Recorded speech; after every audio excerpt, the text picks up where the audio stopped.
Hello everyone, this is your host Professor Reha here with the Ritualist Part 3, the final part. This one will be talking primarily about Monster Infrequents that I didn't cover in the past two parts because they really didn't enhance both masteries, so this is really to specifically talk about those Monster Infrequents you actually have to farm for in order to get them to be functional for this particular combination, but a lot of these offer some very interesting and unique possibilities that it would be an absolute shame to leave these out.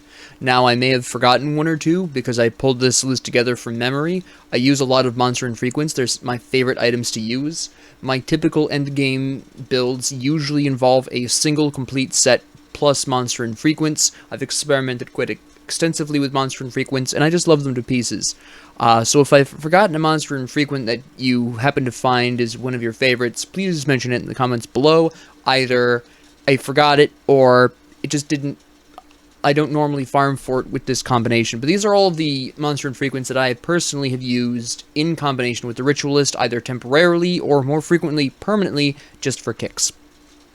Now keep in mind that not all of these were used with sets, and also I want to talk about two pieces of equipment that are not Monster Infrequents, because the reason why I didn't talk about them before is because all of the complete sets for Ritualist include a helmet and a torso piece, with the exception of the Bismiel's jewelry, which is, of course, pure pet build, which these two pieces really didn't fit with.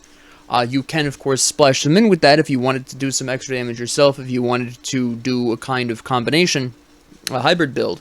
But for the first one here, the Soulless Gaze, this isn't really something that I use a lot with pets. You still can, obviously, +1 to all skills in Necromancer. You can enhance Master of Death with that, but usually I use this with Harbinger of Souls builds. I splash in Wendigo Totem and the Devouring Swarm, and I have a grand old time with this.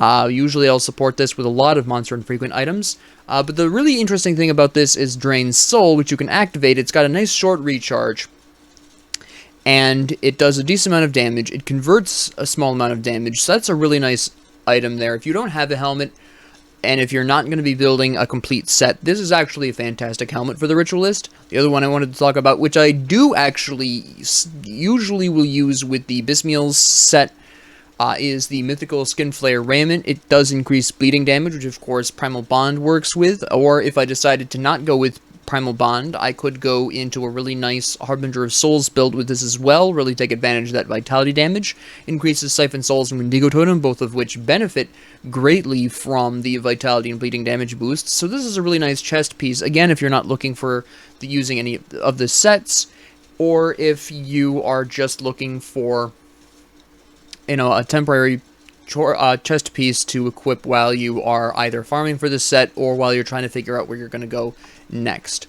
So the first thing I'm going to talk about here, these are of course all randomly set up, so I'm not really sure what the order here is. I just kind of threw them together from memory. So the Rylock Crest is a really nice medal. There's not a whole lot of medals necessarily available in the sets, so this is really nice if you are really fond of savagery.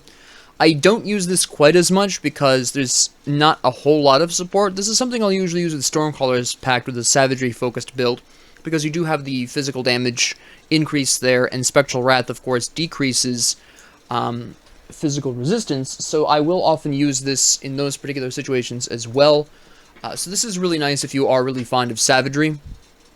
Now, I want to make a quick note here as well. I'm not going to talk about, oh, you should look for this prefix, or you should look for this, specific suffix, because what you're looking for out of your prefixes and suffixes for your equipment is entirely depends on what you want, what you're going for, etc. You could get anything that boosts a Necromancer attached to this Rylock Crest, and whether or not that would be good or bad would depend upon your build and your personal taste in skills.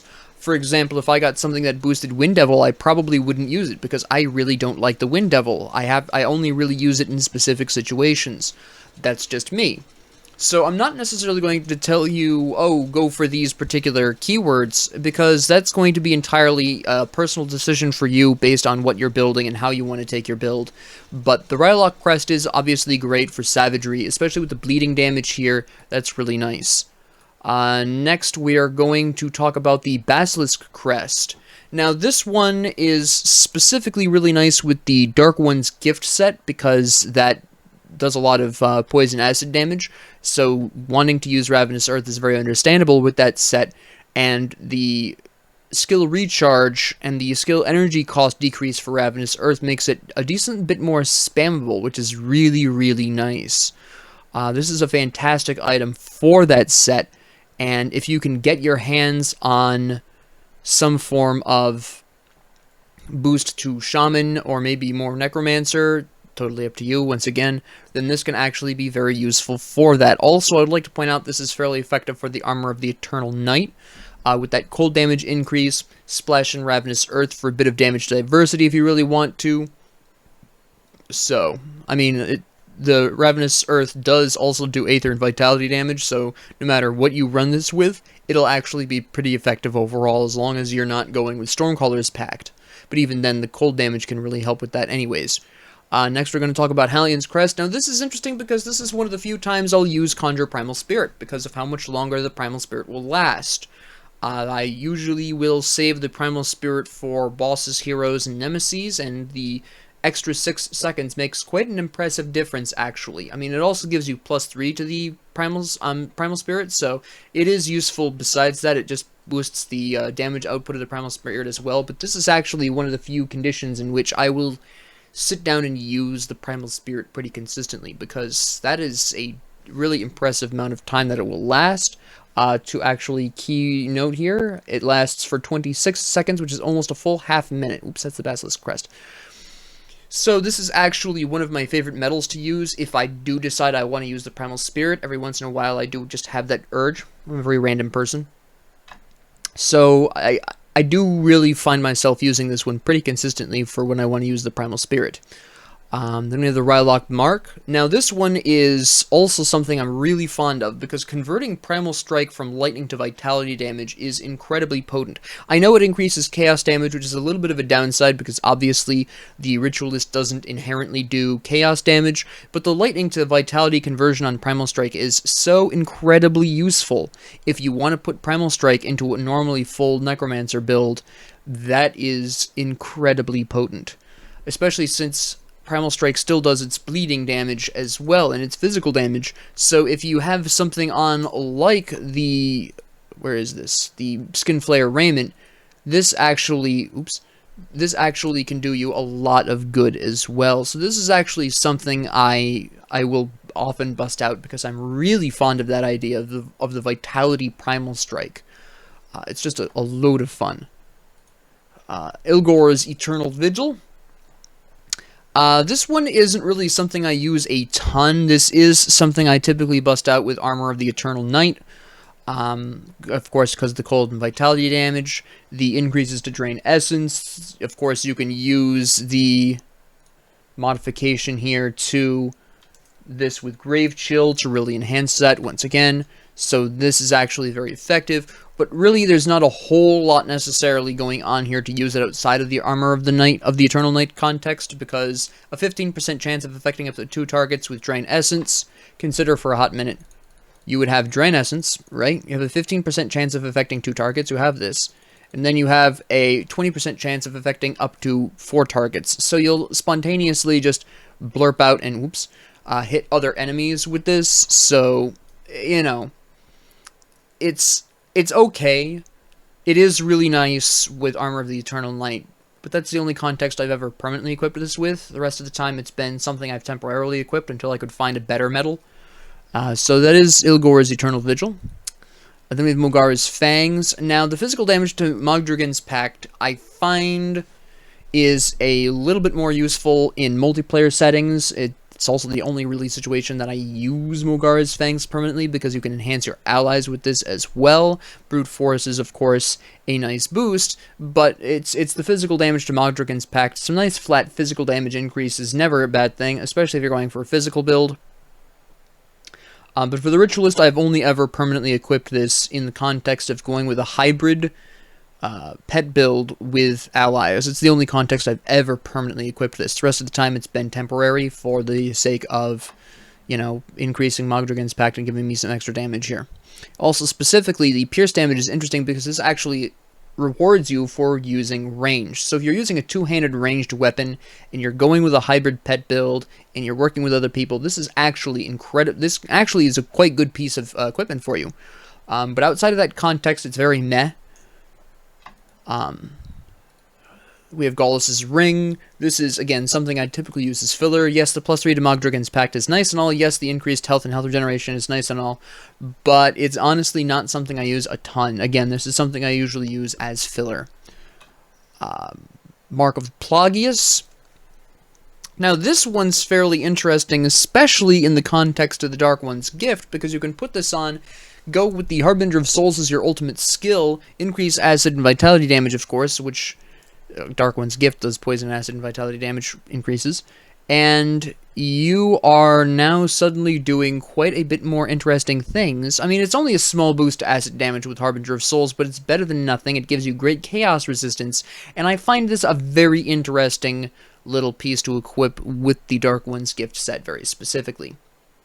By the way, the reason why I haven't been mentioning some of the other sets, like Ultos's Fury or whatever, I can't remember off the top of my name, top of my head its name, or if I'm not talking about Ouroboros set or the other one there, it's because those are fairly standard. You can see very clearly that, you know, Ouroboros set does vitality damage. We've discussed that fairly extensively. Ultos' set we've discussed fairly extensively. Mogdragon's Peace, I believe the set is, that does the pure pets, we've discussed extremely extensively. So I'm really talking about the standout sets that really try to focus on an abnormal damage enhancement for the set, such as, say, Veilkeeper, which does specifically Lightning and Aether, which is not exactly a common combination for equipment normally with the Ritualist. So that's why I don't really mention the Ultos set or the Ouroboros set. Then we have the Ugdenbog Stormstrife. Now, this is, of course, very interesting if you're fond of Storm Totem. This is also fairly nice with the Veilkeeper set as well. But you can really just obviously put out even more Storm Totems. Lightning damage increase is really nice. Stormcaller's Pact is obviously the way you want to go here, but it is a really nice little weapon that, again, I do typically use with the Veilkeeper. So, really, there's not a whole lot to say here. It's very self-explanatory. But if you're fond of the Storm Totem, you will definitely enjoy the Ugdenbog Stormstrife. This one is actually also a little bit easier to farm for, in my opinion, because the Veilkeeper set increases Aether and Lightning. So there's a whole bunch of interesting skills that this could enhance through the Necromancer that actually work really well here, or Bone Harvest as well, which does cold damage, which Stormcaller's Pact increases as well. So there is that. We have Bolvar's Pendant. This one's fairly interesting in that it gives you bleeding resistance decrease to Siphon Souls, which is always nice, of course. We've talked about Siphon Souls being able to reduce bleeding resistance with other pieces of equipment. It's just really nice to be able to have all of that. It just is quite fantastic. I use this amulet quite often if I'm going with a very heavy Siphon Souls build. So, you know, beyond that, I'm really not going to talk too much about that. It's just you can see it's a solid item for Siphon Souls, and especially if you can get some extra Shaman enhancements on that as well. The Spectral War Shield is very interesting. This is kind of an extension of the Ilkar's, or Illicore, or whatever the amulet's name is. What was that back there? Ilgor, pardon me. An extension of Ilgor. You can use it in combination. You can really wipe out large swaths of enemies if you combine Ilgors. If you go with full Drain Essence, you use this shield. There is the potential, but it really is quite unreliable, the chance of affecting multiple targets. But what this really is important for is the decrease in the energy cost of Drain Essence. The rest of this is nice and all. The 2-meter target area, of course, is nice for range, obviously, but it's the skill energy cost that really shines here, because that allows you to use it for much longer for the same amount of damage. This, if I get a really good one of these in a run, you can bet your bottom dollar I am doing absolutely, I'm focusing so hard on Drain Essence, because, oh my goodness, this is fantastic. Just that one part alone really makes the item worth worth it to farm if you're going with a Drain Essence build, or you just want to really have a nice cheap Drain Essence. It's an absolutely fantastic shield. Zarya's Pendant.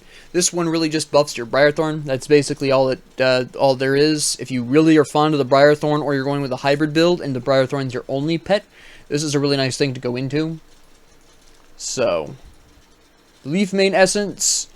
This one is really interesting in that it's converting your elemental damage to vitality damage. So if, say, you're trying to splash in Savagery, and you are using a single-hand weapon, you can convert that lightning damage that Savagery is doing into vitality damage, at least partially. Of course, elemental damage is 1/3 lightning, so it's not something I use a ton, but it is something I have splashed into occasionally. I have experimented with it. I usually will use this as a temporary item. It's not something I use terribly often because, quite frankly, a lot of the time there are better ways of converting lightning damage to vitality damage, as you have seen throughout this series, so it's not something I necessarily play with a lot. The Bloodsworn Signet, again, this is just an increase to the Emboldening Presence. I do tend to use this a bit more with hybrid builds with multiplayer, of course, because Emboldening Presence benefits everyone. But beyond that, I mean, the increase of damage is really nice on the pets, and the physical resistance really helps the pets out, but beyond that, there's not a whole lot else going on here. Again, it depends on what other prefixes and suffixes this drops with. The Ugdenbog's Spark Thrower. Now, this is, of course, going to work really well with the Veil Keeper, especially if you can get something that enhances Necromancer on it, but Primal Strike, especially, interestingly enough, the minus 0.4 second skill recharge to Primal Strike. Now, I want to talk about this very specifically, alright? Let's go to Primal Strike for a hot second. So, we already, by default, have a 3-second skill recharge, and an absolute minimum stun of 2.6 seconds, right? So, there is a 0.4 second window in which the enemy could potentially retaliate. Notice the 0.4 seconds. Where's my Ugdenbog? There it is. 0.4 second skill recharge. This weapon makes it possible to 100% stun lock targets, and since it's a ranged weapon, you can Primal Strike at range. Have a really nice day. And furthermore, if you're using Stormcaller's Pact, the physical part of the damage is also going to be converted as well. It's a magical time. But this is actually incredibly powerful. I mean, the plus 50% crit damage is nice and all, fantastic, but it's that minus 0.4 second skill recharge to Primal Strike that really sets this item up as an incredibly powerful weapon that you can use, especially with the Veil Keeper. Then we have the Corvan Storm Halberd, which you'll notice a minus 0.8 second skill recharge to Primal Strike, a 2 meter target area to Primal Strike. This just basically means that the Chain Lightning can go 2 meters farther, or they can chain 2 meters farther.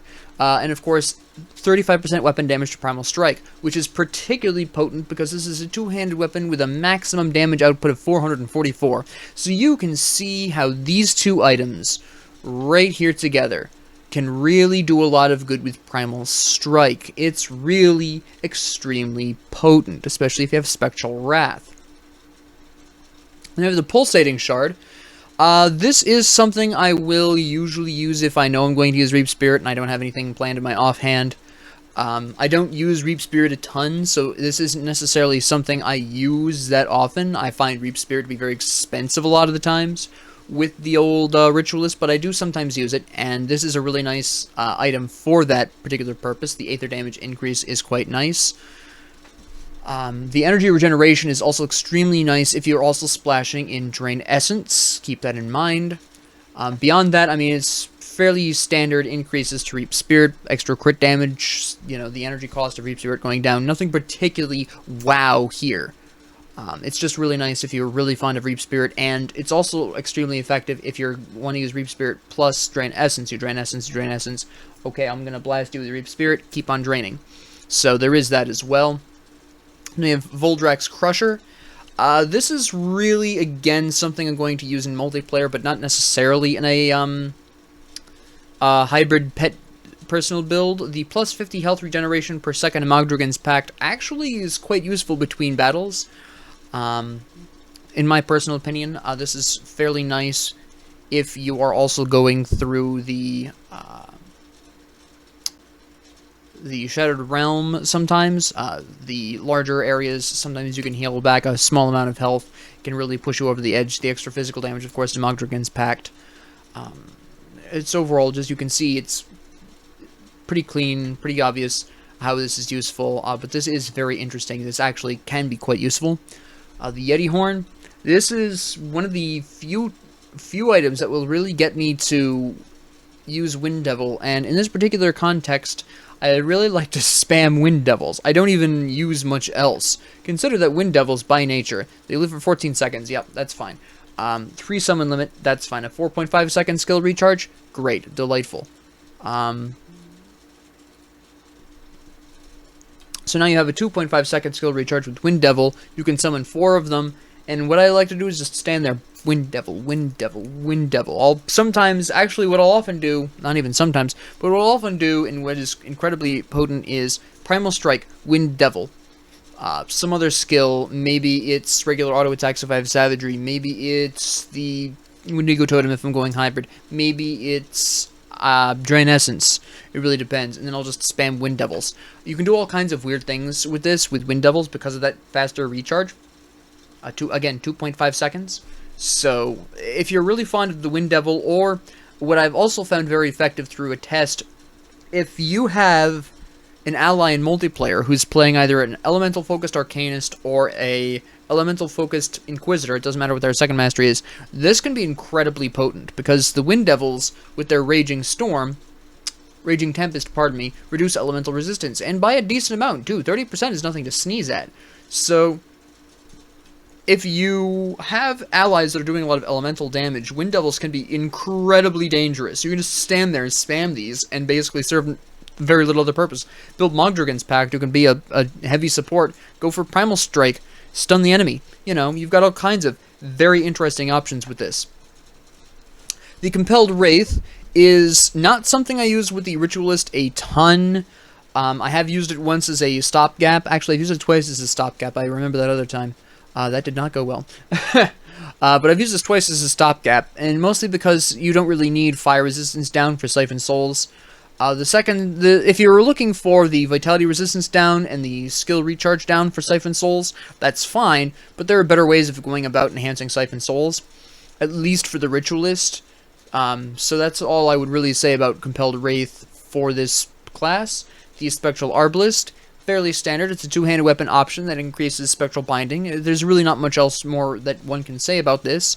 I just wanted to mention it really quick to show you that there are some actually decent two-handed weapons, ranged weapons out there for you, especially since this does vitality damage, which if you're using Harbinger of Souls, you can enhance even more.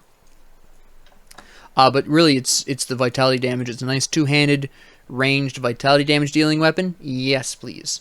The Grobble Sand Effigy. This is really effective if you want to splash Grasping Vines into a Harbinger of Souls build, primarily. Because obviously you're doing more vitality damage with the Grasping Vines. Grasping Vines is doing only bleeding in vitality because of this part right here. Very impressive. It's very useful, and I will use it in that context. I've used it a decent amount in that context. A very interesting item, fun to play with. Grasping Vines, like I said, if you're really fond of Grasping Vines and you have Harbinger of Souls build and you want that Grasping Vines, Grobble Sand Effigy. Now, the Enslaved Wraith is, again, an offhand that you can use for lightning damage. If you're going with the Veil Keeper, you want an offhand, you want a single hand, this is a great option. Do I use it a whole lot? No. I have used this usually as a stopgap. I played once with this permanently. It was okay. It wasn't my favorite way to play Veil Keeper, but it is an offhand option, and I just wanted to mention it here for that specific reason. The Grobble Sky Effigy, though, is a bit more of a unique and useful offhand. Just the faster use of Storm Totem, the boost to Stormcrawler's Pact, the +1 limit to Storm Totem, of course, large amounts of lightning damage, energy regeneration up so you can spam them a little bit better. It's just a wonderful time. This is fantastic. I love this to pieces. While I don't really use the Enslaved Wraith that often, the Grobble Sky Effigy I use quite a decent bit if I'm going to be using an offhand and I'm going to be focusing on lightning damage. Elemental damage? Corvan Celestial Halberd. Again, this is really just a physical damage boost. I don't use this terribly often because there's not a whole lot of support for physical damage specifically in the Ritualist, and especially since it's converting your Aether damage to physical damage despite Spectral Wrath decreasing enemy physical and Aether resistance. So there's really not a whole lot of point unless you are specifically going for a physical build, utilizing the Assassin's Blade, in which case you'd be using Savagery, you'd be using Primal Strike as well, Upheaval, or Brute Force, or whatever the original one is called. So it is fairly interesting for that reason. But it's not something I use a ton. The Flesh Warped Archive, this is really a Vitality offhand. It increases the Blight Fiend. Not a whole lot to say here, just something I wanted to mention. The Flesh Warped Bulwark, though, is actually fairly interesting, and I've temporarily equipped this for very specific reasons, but a lot of the secret bosses, and I use that term loosely, such as the Mad Queen, whatever her face is, in the third Path of the Three quest line, the 50% resistance to life reduction is incredibly potent against her, because obviously she's got the life reduction drain that circles around her, so if you're not ranged, you're going to get hit by that, and this can really help you with that. Besides, the slow resistance to Mogdrigan's Pact and the reflected damage reduction to Mogdrigan's Pact is also quite nice as well, particularly in the Shattered Realm and the Crucible, where a hero might randomly spawn with reflected damage, and you don't know it, so you're hurting yourself as well. This can also be very useful in that context. I have actually died a couple of times in the Shattered Realm and the Crucible because I didn't know there was a hero there with reflected damage, and I was hurting myself, they were all attacking me, and then I died. I have done that a couple of times, and, this is a great way to counteract that risk. The Leaf Mainhorn, of course, extra acid damage to Ravenous Earth. The vitality damage of Ravenous Earth is being converted, but the chance of impaired aim I really don't pay much attention to. It's only a 20% chance, it's not very reliable. Mostly if you're going to equip this, it's because you have the Dark One's gift, and you really want to focus on that acid damage, and you convert the vitality damage out into acid damage. So, I mean, it is very useful in that context. I am very fond of it with the Dark One's gift, but that's about it. The Colossal Bulwark, this one's fairly interesting with the extreme increase to the Aether damage of Spectral Binding. You've got a flat, you've got a percentage increase. It's a shield that increases Aether damage. It's converting your physical damage to Aether damage. It's a really nice time. This is something I'll often use with Harbinger of Souls if I want to use a shield, and I want to use Savagery, actually, with a single-hand weapon, because I can convert that physical damage out into Aether damage, which is really nice. But it's a very interesting shield to play with. I do like this a lot. Then we have Turnox's Aether Tome.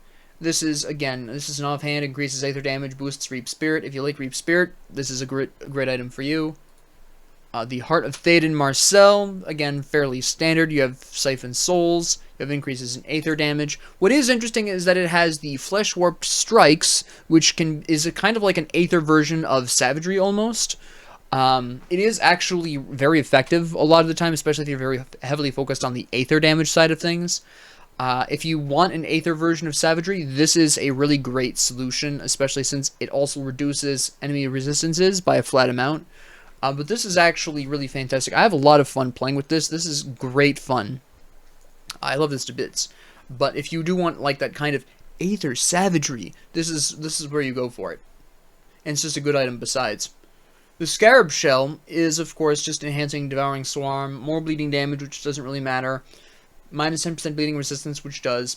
Again, if you're really going for that Vitality bleeding build, this is a really great option for your equipment. Then we have the Ascendant Source. This just increases Drain Essence, Vitality, and Aether damage. It does Vitality and Aether damage. Fairly nice item. Often I use it as a stopgap until I can find something more specific to my build. But it is a nice little item in the meantime. The Knight Herald, this is called Vitality, so obviously this is something we lean a little bit more for Armor of the Eternal Knight with. It does increase the weapon damage. Oh, it does increase the weapon damage. It does increase Drain Essence by 20% of the weapon damage, which isn't a ton because, of course, there's only a maximum of 100 cold damage here. But it is really nice. It also is most uniquely converting Aether damage to cold damage, which is something that I think a lot of people really underestimate, which means you can actually, say, take Siphon Souls, convert it to Aether damage. No, because you only convert... Conversions can only happen once per damage type. Never mind, that doesn't work. I forgot about that for a second. But it does convert Aether damage to cold damage, which is really nice. If you decide to go with the The Dark One's Gift, you could actually probably convert the Aether damage out of the Ravenous Earth and go into cold damage if you really wanted to splash that in there as well.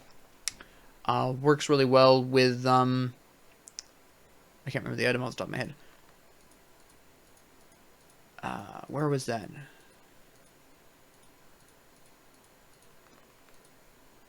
Was it this? No. Where is this item? Well, there's an item I was thinking of that I can't remember off the top of my head. But that's okay. The Korvac's Burning Blade increases skeletons, makes it a little faster to raise the skeletons. +2 summon to raise skeletons, so that's 2 extra skeletons. I don't often use this though because obviously you don't really do fire damage in this build. I have used it temporarily as a stopgap, and it's never really been too effective for me. Personal opinion. It is actually really nice for your skeleton mages though, because they actually do fire damage. But beyond that, for you personally, it's not really going to work well, so you either have to be really dedicated to increasing the fire damage of your skeleton mages, or, you know, this isn't really going to do you much good. Bargle's Core, of course, increases to the Call of the Grave, which, of course, as you remember, is, this one right here, increases to Acid and Vitality in your pets. I've lost my place. There it is. So you do have that, you know, Vitality damage increases to Blight Fiend, massive increases to Call of the Grave. Great with the pet builds. This is a fantastic little scepter. Absolutely amazing. It really can help you survive longer and increase your damage output for you and your pets if you're going with pets, which you most likely will be if you're using this, because plus 40 to 60% to all damage for pets. Then we have Barog's Bloody Arm. This is again another form of adding extra bleeding onto Savagery. A little bit more effective because it actually increases bleeding damage by 100%, so it doubles it, and adds 15% extra weapon damage to Savagery, so it is nice. I have used this before. Not my favorite, but I think that's more of my personal playstyle issues. Sigarius' Sacred Blade. Again, this is really nice for the Wind Devil. This really combines with the spammable Wind Devil metal from before. They also slow, extra elemental resistance, decrease to Wind Devil. Really great time. Increases to health by percentage, which is nice, but very excellent for that reason.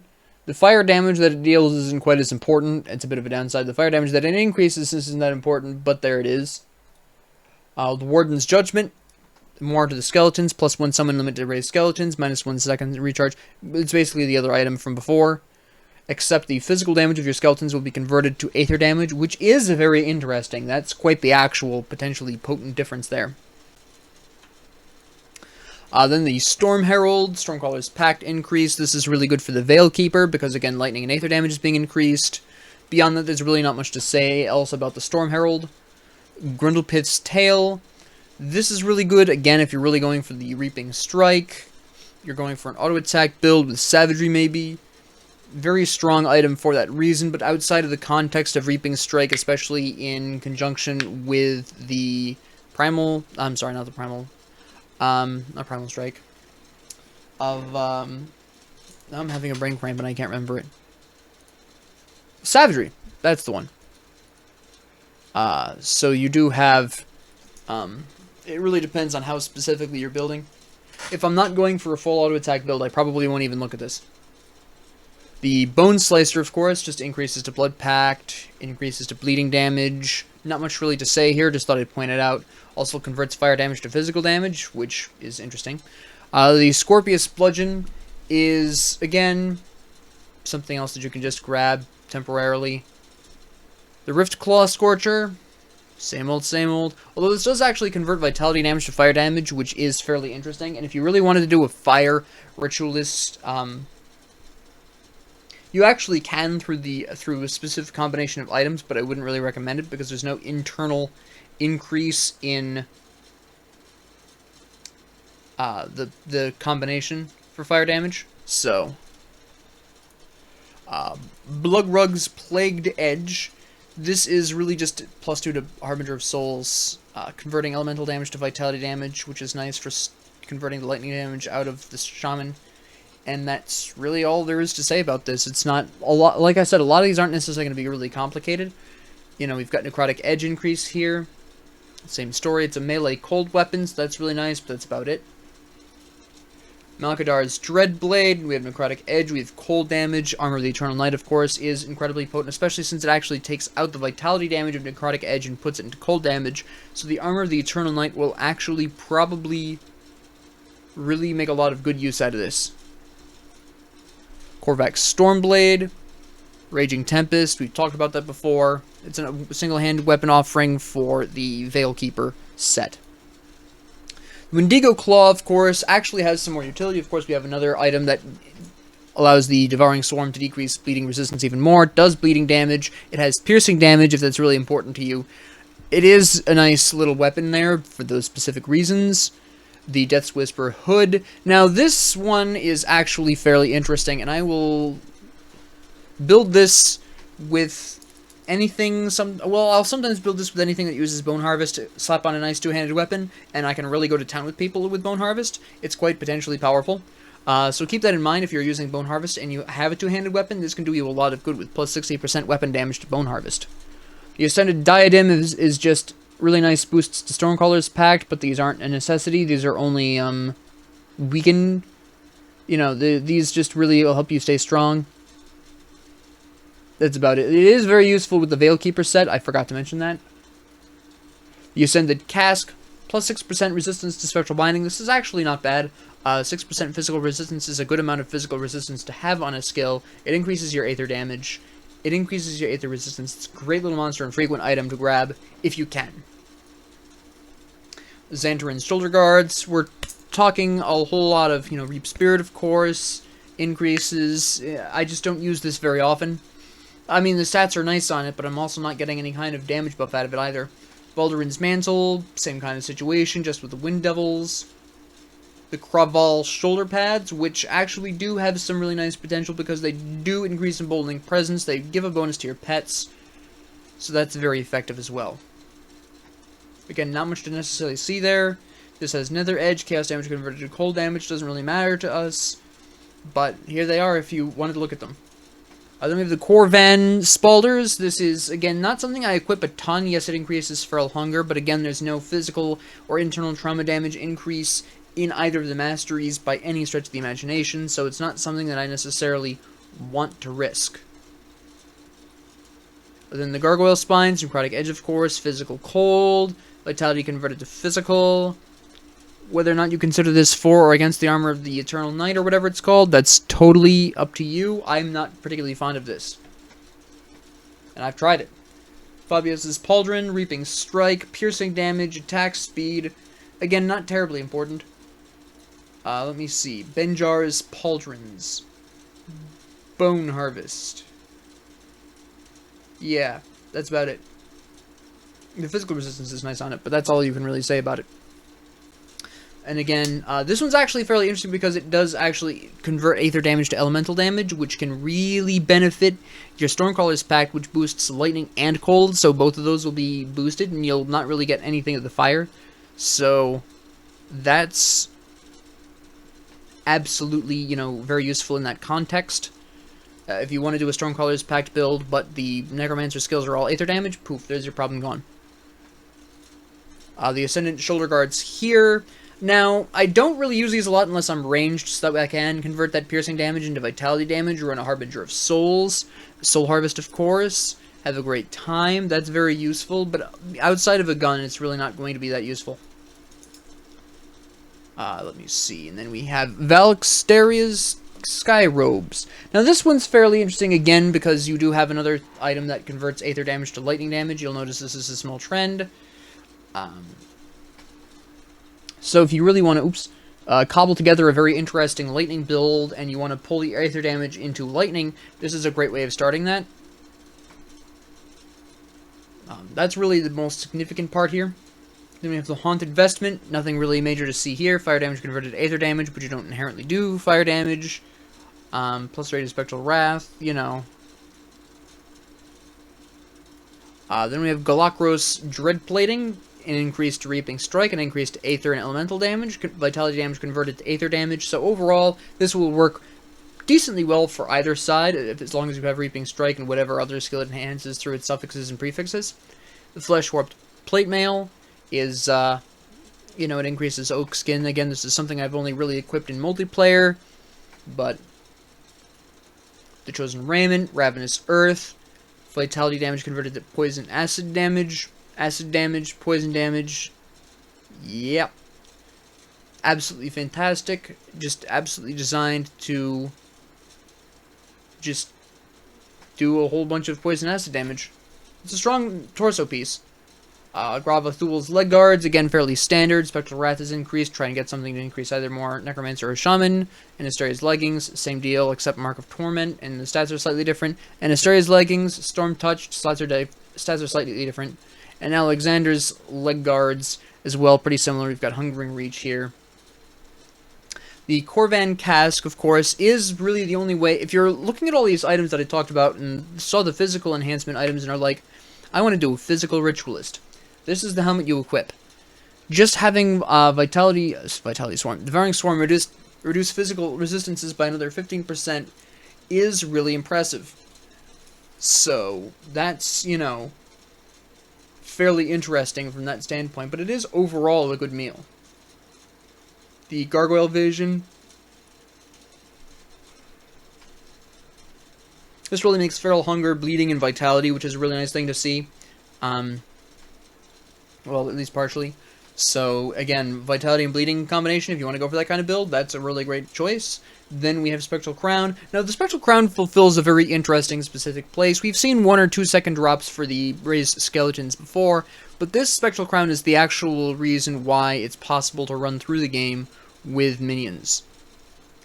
Because you can just spam skeletons at the enemy no matter how fast they're dying. So, it is fairly interesting for that reason. Packless Vision, again we have Siphon Souls decreasing Vitality and Bleeding resistance. This is absolutely fantastic. This is a great use of Siphon Souls. Again, there's not really a whole lot left to say about this. And then finally the Magi Visage, which just converts the acid damage to Vitality damage for Ravenous Earth. And this is quite interesting and potentially very potent if you want to Aether and Vitality damage Ravenous Earth, because you don't have a whole lot of inherent poison acid increases with Harbinger of Souls build or in equipment in general. So this is really nice if you are going Harbinger of Souls, you really want that Ravenous Earth, but it doesn't really fit in. Voila, now it does. Good old Magi Visage. So, with that being said, that's all I really wanted to talk about in this episode. I thank you all very much for joining me. This is the last part of the Ritualist as far as I know. Any comments, questions, concerns, ideas, suggestions, or requests will be responded to in the comments down below. Thank you all very much for joining me, and have a great 24 hours.